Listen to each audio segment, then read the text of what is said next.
उद्याच मराठीचा पहिला पेपर आहे आणि खूप टेन्शन आलंय.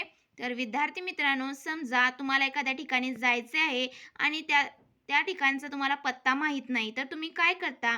तर तो पत्ता तुम्ही कुणाला तरी विचारता किंवा तुम्ही Googleवर किंवा इंटरनेटवर त्या पत्त्याचा शोध घेता आणि त्या ठिकाणी तुम्ही पोहोचताच. तर अशाच प्रकारे जर तुम्हाला मराठी या विषयाचा स्वरूप माहिती नसेल, कोणत्या प्रश्नाला किती उत्तर लिहायचं आहे, कोणता प्रश्न किती मार्क्सना येणार आहे, हे जर माहीत नसेल तर तुम्हाला टेन्शन येणे साहजिकच आहे.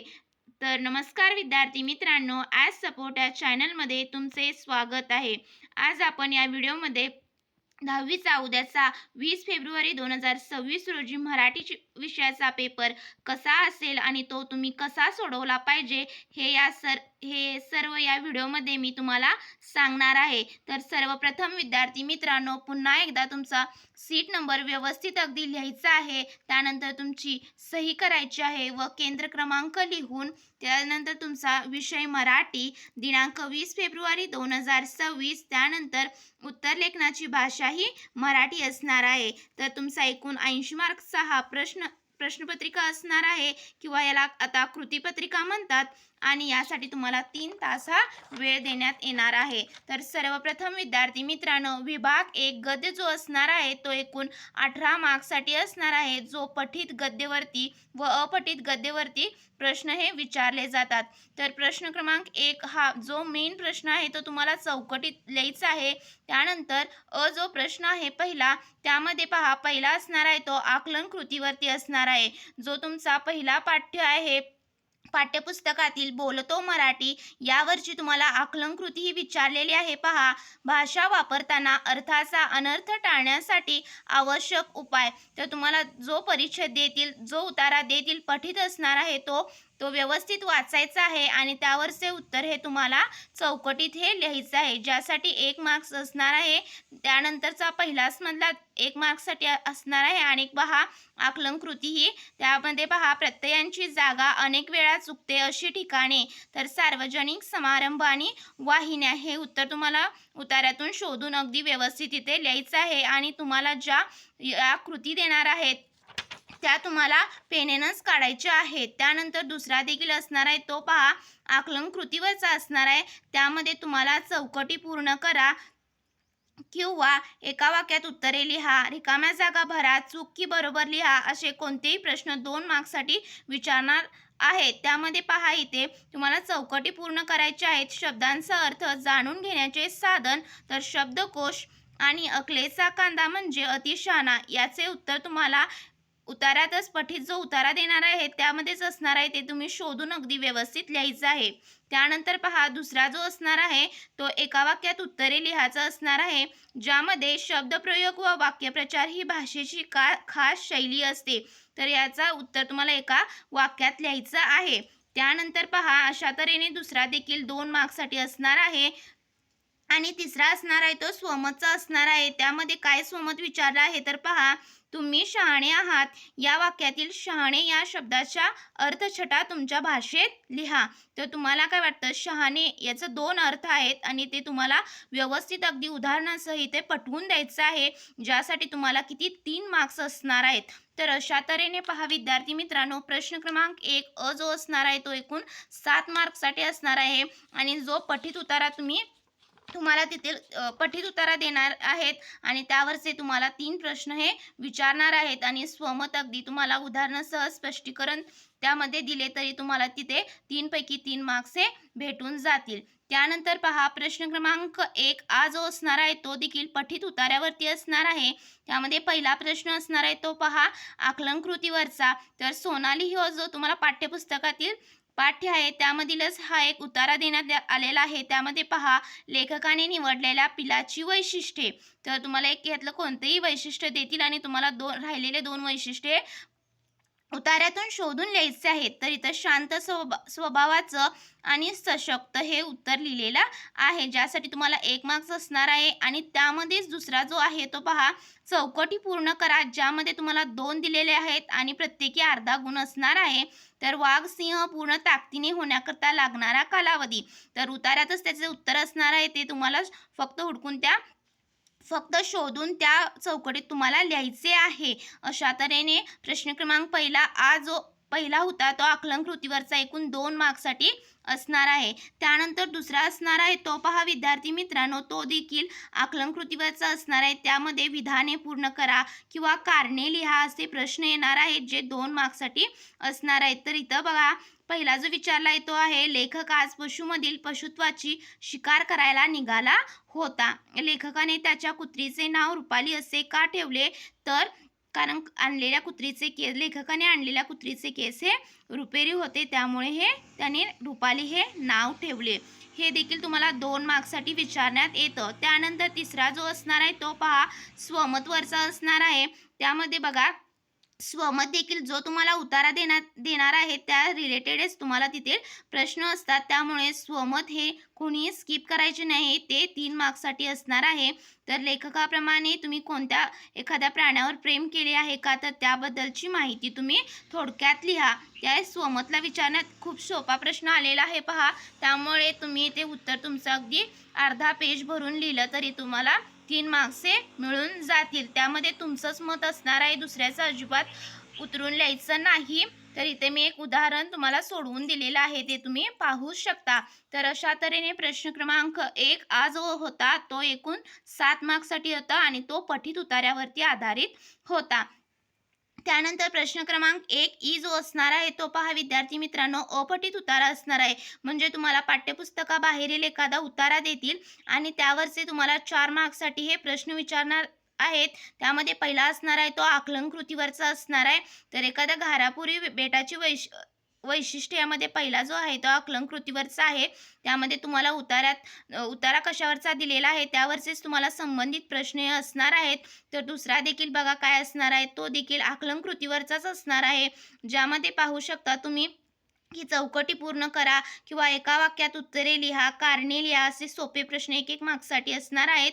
जो एकूण तुम्हाला अपठित उतारा जो असणार आहे तो एकूण 4 मार्क्ससाठी असणार आहे. त्यामुळे जो अपठित उतारा आहे त्याचे वाचन व्यवस्थित करून त्याची उत्तरे लिहायची आहेत. आणि तुम्हाला ह्या कृत्या ज्या दिलेल्या आहेत आकलन कृत्या, त्या तुम्हाला पेनेनच काढायच्या आहेत. इथे अजिबात पेन्सिलचा वापर करायचा नाही. तर अशा तऱ्हेने आपण विभाग 1 जो गद्य होता तो पाहिला, जो 18 मार्क्ससाठी होता. आणि तुम्हाला इथे विभाग 1 गद्य लिहायला अजिबात विसरायचे नाही. जो विभाग तुम्ही सोडवणार आहात तो विभागाचे नाव काय आहे, विभाग कितवा आहे ते लिहायला अगदी विसरायचे नाही.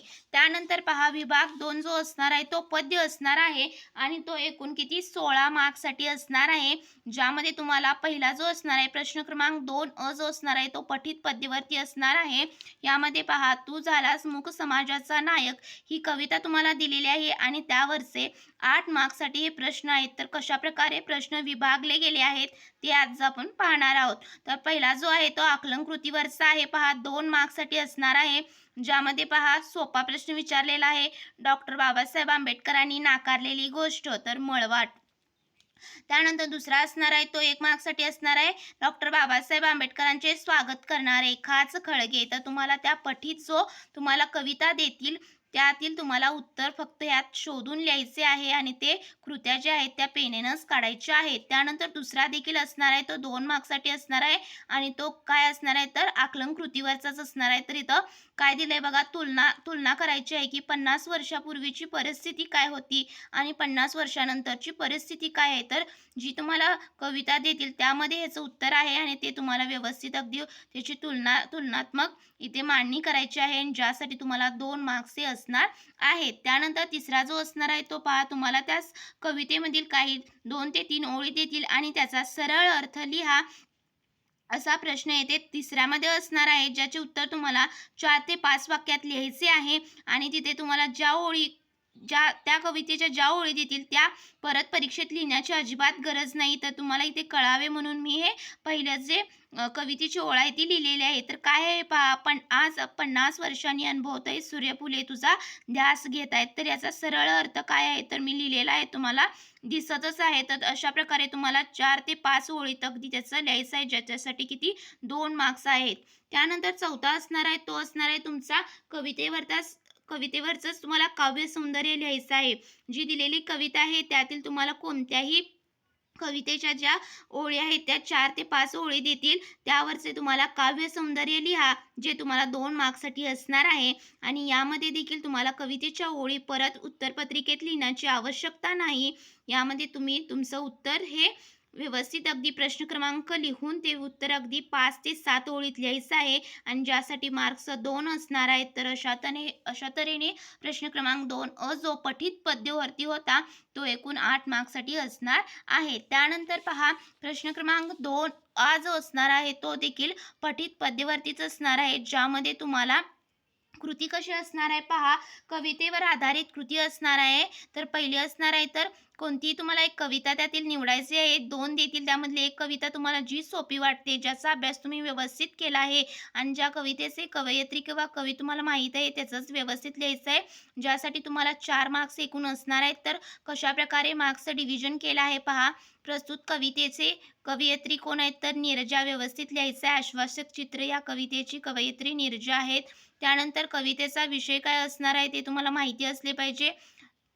इथे लिहिलेलं आहेच, तर स्त्री पुरुष समानतेचे एक आश्वासक चित्र रेखाटले असून ते भविष्यात प्रत्यक्ष साकार होईल असा विचार मांडला आहे. त्यानंतर तिसरा असणार आहे ते दुसरा असणार आहे, त्याला देखील 1 मार्क असणार आहे. पहिल्याला देखील 1 मार्क्स असणार आहे आणि तिसरा असणार आहे त्याला 2 मार्क्स असणार आहे. त्यामुळे त्याचे उत्तर तुम्हाला 4 ते 5 ओळीत लिहायचे आहे आणि अगदी असं व्यवस्थित तुम्ही इथे पेन्सिलने चौकट करून किंवा पेनेने काढून लिहिलं तरी व्यवस्थित अगदी मुद्दे एका साईडला आणि कवितेचं व्यवस्थित अगदी एका साईडला लिहिलं तर तुम्हाला इथे 4 मार्क्स हे सहज मिळणार आहेत. तर अशा तऱ्हेने प्रश्न क्रमांक दुसरा आज होता तो एकूण 4 मार्क्ससाठी असणार आहे आणि त्याचं उत्तर व्यवस्थित लिहायचं आहे. त्यानंतर प्रश्न क्रमांक 4 जो असणार आहे तो रसग्रहणवरती असणार आहे, जो एकूण 4 मार्क्ससाठी असणार आहे. तर तुम्हाला कोणत्याही कवितेच्या ज्या तुम्ही पठित कविता अभ्यासल्या आहेत त्यातील कोणत्याही कवितेचे ओळी देतील, 1 किंवा 2 ओळी देतील आणि त्यावरून या कवितेचे रसग्रहण किंवा या काव्यपंक्तीचे रसग्रहण करा असा प्रश्न विचारतील. इथे तुम्हाला कविता देण्यात येणार नाही. तर पाहू शकता इथे एक एक्झाम्पल सोडवलं आहे की सुसंगती सदा घडो सुजन वाक्य कानी पडो. तर ह्या ज्या काव्यपंक्तीतल्या ओळी आहेत त्या तुम्हाला माहीत असल्या पाहिजेत की कोणत्या या कवितेच्या ओळी आहेत. जर तुम्हाला माहीत नसेल, जर तुम्ही चुकीची ही कवितेतल्या ओळी आहे आणि चुकीचं जर दिला रसग्रहण, तर तुम्हाला 4 मार्क्स हे मिळणार नाही, तिथे तुम्हाला 0 मार्क्स मिळतील. त्यामुळे तुम्ही व्यवस्थितच अगदी कोणती कविता आहे ओळखून लिहायचं आहे आणि खालील मुद्द्यांच्या आधारे ते रसग्रहण करायचे आहे. तर पहिला असणार आहे पहा, आशय सौंदर्य. त्यामध्ये काय लिहायचं आहे, तर ही कविता कोणत्या कवींनी लिहिलेली आहे, यामध्ये काय आहे आणि यातून काय विचार किंवा काय संदेश प्राप्त होतो हे पहिला आशय सौंदर्यमध्ये लिहायचं आहे, ज्यासाठी 1 मार्क्स असणार आहे. त्यानंतर काव्य सौंदर्यमध्ये काय लिहायचं आहे, तर जी तुम्हाला ओळ देखील कवितेची त्यामध्ये काय काय सौंदर्य वापरलेलं आहे तर त्या पंक्तीमध्ये. तर इथे पहा, इथे जे सुसंगती सदा घडो आणि सुजन वाक्य कानी पडो, यामध्ये घडो पडो या शब्दांद्वारे यमक अलंकार साधला आहे. त्यानंतर सुसंगती आणि सुजन वाक्य हे जे शब्द आहेत ते संस्कृत प्रचूर शब्द आहेत. या कवितेत कवीने ठिकठिकाणी पेरले आहेत, त्यामुळे याचे काव्य सौंदर्य वाढले आहे. याला देखील तुम्हाला 1 मार्क्स असणार आहे आणि भाषिक वैशिष्ट्य याला 2 मार्क्स असणार आहेत. त्यामध्ये तुम्ही काय लिहायचं आहे, तर या कवितेत कोणते वृत्त वापरले गेले आहे, ही कविता मुक्त छंदातली आहे का, ही कविता ओघवती रसपूर्ण प्रासादयुक्त भाषा वापरल्यामुळे कविता श्रवणीय वाटते. केका म्हणजे मोराचा टाहो आणि आवली म्हणजे पंक्ती. तर अशा तऱ्हेने ही केकावली आहे. भरतवाक्य ही केकावली आहे आणि कवी मोरोपंतांनी या केकावलीचा या पद्यरचनेत वापर केला आहे. तर अशा तऱ्हेने भाषिक वैशिष्ट्ये तुम्हाला लिहायची आहेत, जे 2 मार्क्ससाठी असणार आहेत. व्यवस्थित जर तुम्ही लिहिला तर इथे 4 मार्क्स तुम्हाला मिळणारच आहेत. त्यामुळे रसग्रहण कोणीही स्किप करायचं नाही. तर अशा तऱ्हेने आपण विभाग 4 पद्य जो होता तो एकूण 16 मार्क्ससाठी असणार आहे आणि तो तुम्ही व्यवस्थित बोर्डाच्या उद्याच्या परीक्षेत सोडवायचा आहे. त्यानंतर विभाग 3 जो असणार आहे तो स्थूल वाचनासाठी 6 मार्क्ससाठी असणार आहे, ज्यामध्ये तुम्हाला 3 कृती देणार आहेत आणि यामध्ये तुम्हाला कोणत्याही 2 कृती सोडवायच्या आहेत. जे तुम्हाला स्थूल वाचनामध्ये पाठ्यपुस्तकात जे पाठ दिलेले आहेत त्यावरीलच तुम्हाला या स्वाध्यायाच्या खालचेच प्रश्न येणार आहेत, त्यामुळे त्याचा व्यवस्थित अगदी अभ्यास करून जायचा आहे. तर इथे पाहू शकता, पहिली जी कृती आहे ती एकूण 3 मार्क्ससाठी आहे आणि त्याचे उत्तर तुम्ही अर्धा पेज भरून देखील लिहू शकता. गिरिजा कीर यांच्या बालनाटिकांचे विषय. तर व्यवस्थित अगदी तुम्ही जर त्याचा अभ्यास केला असेल की बालसाहित्यिका गिरिजा कीर हा जो स्थूल वाचनाला तुम्हाला पाठ्यपुस्तकात पाठ दिला आहे, त्यामधील जर तुम्ही व्यवस्थित अगदी अभ्यास केला असाल तर त्याचे उत्तर तुम्ही व्यवस्थितच लिहायचे आहे. त्यानंतर दुसरा जो असणार आहे तो पहा, देशप्रेमी कर्नल संतोष महाडिक यांच्याविषयी टिपा लिहा. तर अशा प्रकारे तुम्हाला व्यवस्थित त्याचे उत्तर लिहायचं आहे, जे 3 मार्क्ससाठी असणार आहे. फक्त 2च कोणतेही सोडवायचे आहेत, पहिला आणि दुसरा. तिसरा अजिबात सोडवत बसायचे नाही, ज्यामुळे तुमचाच वेळ तिथे जाणार आहे. कारण आपल्याला परत विभाग 5 आणि विभाग 4 यासाठी वेळ पुरणार नाही. त्यामुळे तो देखील आपण 2च लिहायचे आहेत, तिसरा लिहित बसायचे नाही, ज्यामुळे आपल्याला वेळ वाचवायचा आहे. त्यामुळे तिथे वेळ वाया घालवायचा नाही. त्यानंतर बघा, विभाग 4 भाषा अभ्यासाचा असणार आहे, जे खूप सोपा असणार आहे आणि इथे तुमचा स्कोर होणार आहे बघा 16 मार्क्ससाठी असणार आहे. प्रश्न क्रमांक 4 अ मध्ये पहिला जो असणार आहे तो सामासिक समासवरचा असणार आहे आणि यापूर्वी मी समासावरचा व्हिडिओ टाकलेला आहे, तर तो डिस्क्रिप्शन बॉक्समध्ये आहे, तर तुम्ही त्याची लिंक आहे तो तुम्ही पाहू शकता. तर इथे बघा, सामासिक शब्द विग्रहण समासाचे नाव. जर तुम्ही एक पहिलं जर बरोबर लिहिलं आणि दुसरं चुकीचं दिलं तर तुम्हाला इथे 1च मार्क्स मिळणार आहेत. तर दोन्हीपैकी 2 जर तुम्हाला मिळवायचे असतील तर व्यवस्थित त्याचा समास कोणता आहे ते ओळखून विग्रह व्यवस्थित करून लिहायचं आहे. आणि हा जो प्रश्न आहे तो खूप सोपा आहे, याला 2 मार्क्स असणार आहेत. दुसरा असणार आहे तर तुम्हाला असे शब्द देतील की ज्याचं तुम्हाला वेगवेगळ्या म्हणजे उपसर्ग घटित, प्रत्यय घटित आणि अभ्यस्त या वेगवेगळ्या गटात काय करायचं आहे, तर त्याचं जे शब्द आहे त्या शब्द ओळखून त्याच्यामध्ये लिहायचं आहे, जे 2 मार्क्ससाठी असणार आहे. हे देखील खूप सोपे आहे. जर शब्दाच्या पुढे प्रत्यय लागला तर ते उपसर्ग घटित शब्द असतो आणि शब्दाच्या जर मागे लागला तर तो प्रत्यय घटित शब्द असतो. हे ओळखून तुम्हाला लिहायचं आहे. आणि अभ्यासित शब्द देखील सोपे आहेत, ते जे तुम्हाला 2 मार्क्ससाठी विचारण्यात येतात. त्यानंतर पहा, तिसरा असणार आहे जो 4 मार्क्ससाठी असणार आहे आणि ज्यामध्ये तुम्हाला 4 हे वाक्यप्रचार देणार आहेत आणि कोणत्याही 2 वाक्यप्रचारांचं तुम्हाला काय करायचं आहे, तर अर्थ लिहून वाक्यात उपयोग करायचा आहे. तर इथं दिलेलं आहे पहा, कपाळाला आठ्या पडणे, त्याचा अर्थ लिहायचा आहे व्यवस्थित. कित्ता गिरवणे, त्याचा देखील व्यवस्थित अर्थ लिहून त्याचा वाक्यात उपयोग करायला विसरायचे नाही. कोणतेही 2च त्यामध्ये कृती सोडवायचे आहेत. त्यानंतर प्रश्न क्रमांक 4 जो असणार आहे तो पहा विद्यार्थी मित्रांनो, तो असणार आहे तो देखील शब्द संपत्तीवर असणार आहे, ज्यामध्ये शब्दसमूहाबद्दल एक शब्द लिहा किंवा समानार्थी शब्द लिहा आणि विरुद्धार्थी शब्द लिहा. त्यानंतर एका शब्दापासून अनेक शब्द तयार करा. हे एकूण 4 मार्क्ससाठी असणार आहे. त्यानंतर दुसरा जो असणार आहे तो लेखनियमानुसार योग्य शब्द ओळखून लिहा. तिथे देखील तुम्हाला 2 मार्क्स असणार आहे. आणि तिसरा असणार आहे तो वाक्यप्रचारांचा योग्य वापर करून वाक्य पुन्हा लिहा.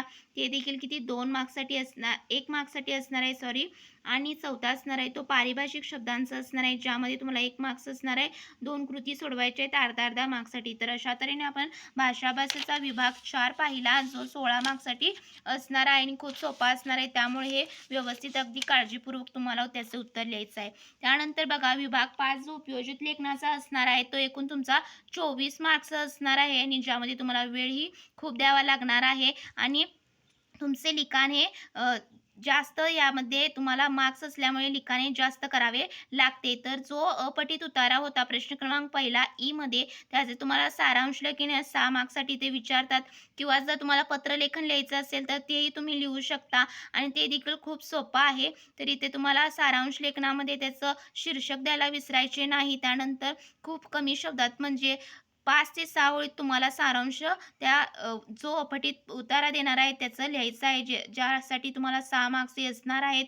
त्यानंतर पहा, दुसरा जो असणार आहे तो प्रश्न क्रमांक 5 आ मधला जो असणार आहे त्यातली 2 कृती सोडवायच्या आहेत, ज्यामध्ये जाहिरात लेखन पहिलं सोडवलेलं आहे. तर तुमची जाहिरात ही आकर्षकच असली पाहिजे. काय त्या जाहिरातीचा मुद्दा आहे, त्या जाहिरातीतून काय व्यवस्थित अगदी वाचणाऱ्याला कळायला पाहिजे की कशाची जाहिरात आहे. तर इथे पाहू शकता, तर एक एपी बेकरी जे केक्सवरचं तुम्हाला जाहिरात तयार करायला सांगितले आहे. त्यामध्ये तुम्ही आकृत्या या पेननंच काढायच्या आहेत. त्यानंतर पाहू शकता वेगवेगळ्या आकृत्यांचा वापर करून तुम्ही तिथे लिहिलेले आहे पहा, ताजे पदार्थ, शुद्धता यांची हमी. आणि त्यानंतर तुम्ही तुमचा मोबाईल नंबर, त्यानंतर तुमचा पत्ता व ईमेल लिहायला यामध्ये विसरायचे नाही, ज्यासाठी देखील मार्क्स हे असतात. त्यानंतर पहा विद्यार्थी मित्रांनो, जो बातमी लेखनाचा प्रश्न आहे तो सोडवलेला आहे, जो 5 मार्क्ससाठी आहे. आणि बातमी लेखन करताना साधी, सोपी, सुटसुटीत वाक्य लिहायची आहेत.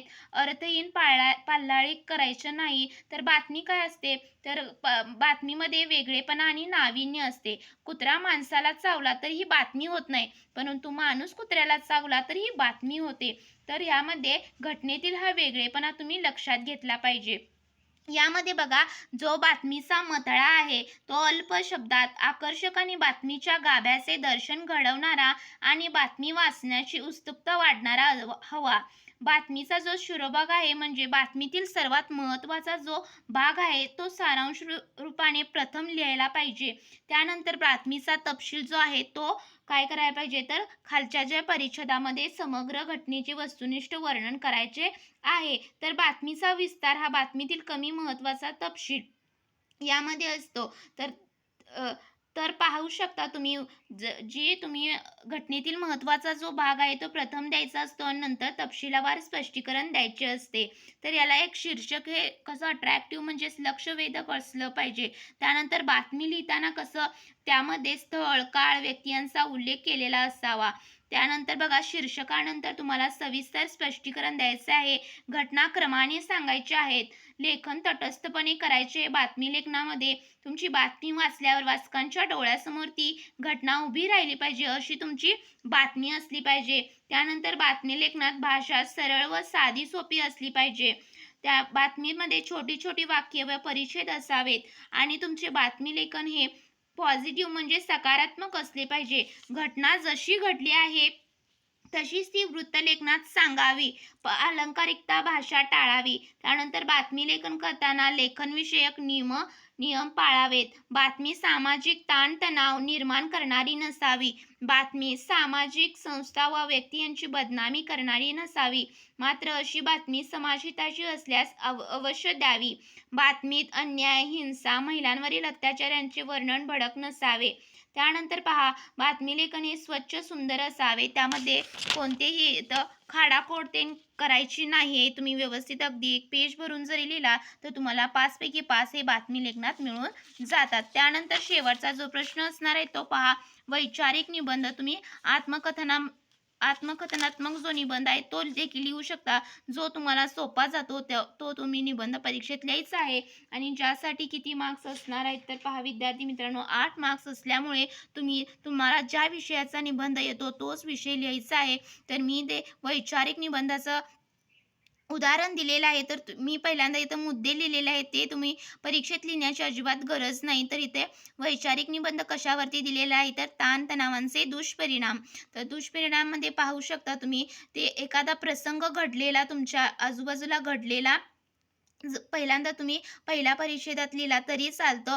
त्यामध्ये तुम्ही त्यानंतर पहा, ताणतणावांचे काय परिणाम होतात ते व्यवस्थित अगदी लिहायचं आहे. तर भयंकर गोष्ट होती ती केवळ एका परीक्षेतील अपयशाने किती खचून जाते, जीवनच संपवून टाकावे. तर ताणतणाव आपल्याला कशामुळे येतो, तर परीक्षेत नापास झाल्यामुळे किंवा कमी गुण मिळाल्यामुळे यामुळे देखील विद्यार्थ्यांना ताणतणाव हा येत असतो. आणि त्यामुळे काय होतं, तर अपुरी झोप होते, आपले स्वास्थ्य जे असते ते व्यवस्थित राहत नाही आणि मन सतत अस्वस्थ राहते. आणि त्यामुळे पाहू शकता तुम्ही अशा प्रकारे निबंध हा लिहिलेला आहे. तुम्ही संदर्भ रेफरन्स देखील घेऊ शकता. तर तुम्हाला 1 ते 1.5 पेज अगदी निबंध लिहायचा आहे, ज्यासाठी 8 मार्क्स असणार आहे. त्यामुळे आणि शेवटला तुम्हाला काय लिहायचं आहे, तर ताणतणाव कमी करण्यासाठी त्यामध्ये तुम्हाला काय उपाय करता येतील हे व्यवस्थित अगदी पॉझिटिव्हरित्या तुम्हाला त्याचा समारोप हा निबंधाचा करायचा आहे. अजिबात इथे नकारात्मक लिहायचं नाही. पहिल्या परिच्छेदामध्ये त्यानंतर एखादा प्रसंग, त्यानंतर त्याचे होणारे परिणाम, त्यानंतर त्याच्यावर आपण काय उपाय करू शकतो आणि कोणकोणते उपाय आहेत ते व्यवस्थित शेवटच्या परिच्छेदामध्ये लिहायचं आहे, जेणेकरून एक सकारात्मक तुमचा निबंध हा वाटला पाहिजे. तर thank you so much. Video आवडल्यास नक्की लाईक करा.